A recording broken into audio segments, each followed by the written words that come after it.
Bigger question. Emeka, how can we use quality programming to promote and protect culture? In the age you live in, where every individual with a mobile phone that's connected to the internet is a broadcaster, and you hear of the rise of the fake news and so on and so, you can't protect your culture. Just forget that. What you should do is promote your culture. And to promote your culture is an active exercise. You need to engage, you need to spend money, you need to do the things.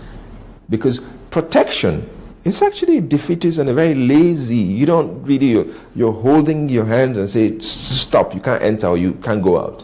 That's not going to work in a world that has been transformed by technology and digital and the internet. The government, rather, and this is where the failure is, has to decide that it's not just us saying that we want national unity, we want cohesion, and so on and so forth, but that we put our money to it. We spend money.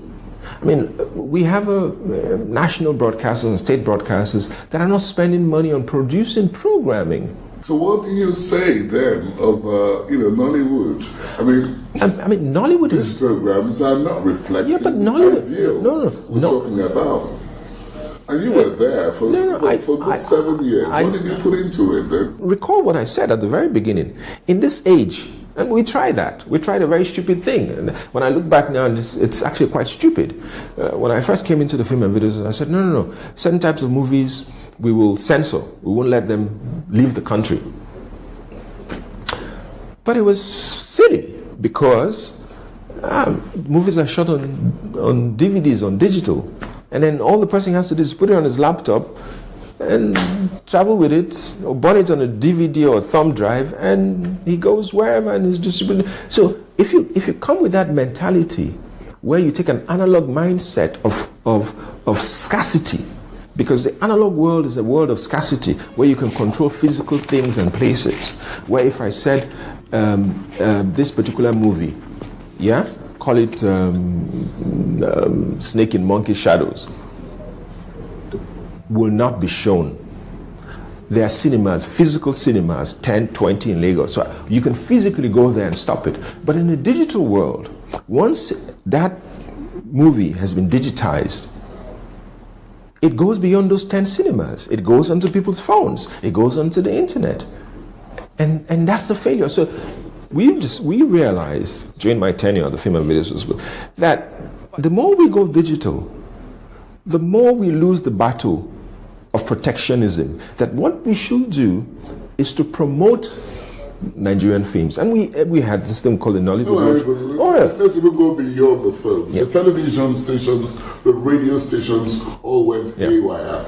Was it, and there's no sort of regulation at that time? That's what. It's still this time. It's still happening now. So to say, what difficulty do you have? And that's handling that situation. It's because that's the period that was described as the worst ever. What period was that? Broadcasting. What period was that? Regulation. What period was that? Last elections. No, that's not true. There were some TV stations. That's not true. They were completely crossing, the red line. We sanctioned a handful of stations that went overboard, that went against the code. But that's not the issue. The issue is the politics. Because remember, some of the stations are owned by governments. They're owned by state and federal government. So you are an employee of the government. So you do the best you can. You sanction. That's a challenge, isn't it, for anyone in that position? Oh yes, it's a continuous challenge. It's not a challenge that goes away. Okay? It's not a challenge. We're going into an election cycle. You're already seeing excesses in some of what has been broadcast on stations. I know the NBC sanctioned a few stations, even now. So the NBC will do what it can. But the danger and the problem is that when the climate, and because you're also in media, if a politician stands on a platform and says things that are hateful, that can be termed hate speech, do you as a broadcaster broadcast it? That's one thing. And if in the age of live, let me pay you a TV station 2 million naira, 5 million naira to broadcast, take my campaign live, And these things are said live. So what do you do? So first thing first is that people who do these things on an individual category, individual capacity, should be held responsible on one level. So if I, as Emeka Mba, say things that are hateful, I should be held responsible, as well as the station. If they flout existing laws or regulations or the code in terms of the inability to control that broadcast, then, for example, when we were at the NBC, we said there would be a delay for live broadcast. Recognize the context. So people who were trying to get power will say you were stopping them from saying the things they want to say. Now, when those people get power, when another group of people are now trying to get power, they will say, oh, you know, you were trying to stop us, or these ones, they are saying hateful things because they want to take power from us. Who are you referring to? Are you just being careful politics? With of words? I'm just being, because really, the parties are the same. You talk about politics. What about owners of radio TV? But they're politically connected. Is that what you're saying? That oh, yeah. All radio TV stations are politically connected? Oh, absolutely. Profession-based? Oh, absolutely. Look, apart from the very new ones, and even then, the process of you getting a license itself exposes you to political influence. Because till today, it's not the NBC. It's not the NBC that issues the license. It's the president. It's the president. So that itself is a political process. But you have to go through. Of course, you make recommendations. Recommendations go to the minister, from the minister to the president. So it is subject to political influence ab initio, by the very nature. Twisted while you were in office. Everybody in political office gets arm twisted. Everyone. Anyone to tell you that they never got arm twisted is lying. Not enough for you to resign. You know. Well, it depends on your conscience. Depends on your conscience. Some things you can deal with. I cannot speak to a particular incident in which I can tell you, because that would be, as they say in intelligence, revealing sources and methods. But let's just say, yes, obviously I was arm twisted.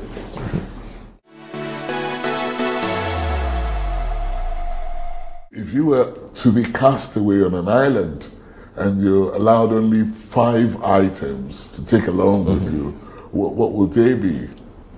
Toothbrush? Yeah. Something to read, preferably something lengthy to read. So it will be toothbrush, it'll be toothbrush. No paste. Okay. Of course, when I mean toothbrush and toothpaste, come on, seriously. Will we have a goat roaming free in this island? Where I don't know. I mean, because who knows? Who knows? The matchbox, something to light a fire. Are you talking about a goat? Is that like Ishewu stuff you're thinking about? Is it? You have a very quiet home here, Emeka. I mean, it doesn't look like where children are running around, you know. Yeah. What has happened, you know? The kids are in school, so the kids are in they're in school. How many are there? There are 3 kids. Oh, okay. Yeah. So. And where is the wife? Oh, she's out on business. So we're back to the nest, the empty nest. So how do you describe your family? You know, we're a tight unit. You know, I mean, we've kind of like see ourselves as my family is really important to me. You know, they are like.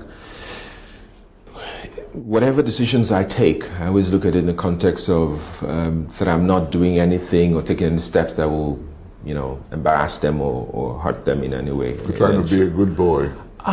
It's always an attempt. It's an attempt that is ongoing. You know, I don't always succeed, but so far you have succeeded. We've not read of anything in the papers, have we? Well, fingers crossed. Thank God for that.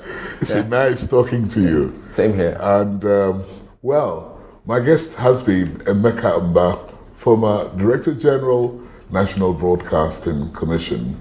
If you'd like to participate on this program by way of comments, observations, or any aspect at all that you want to, you know, respond to on this program, use our social platforms. I am Manny. Thanks for being on the program. See you again. Bye for now. The Chat is produced by Channels Television. You can watch it again online. Just visit our social media platforms: Twitter, YouTube, Facebook.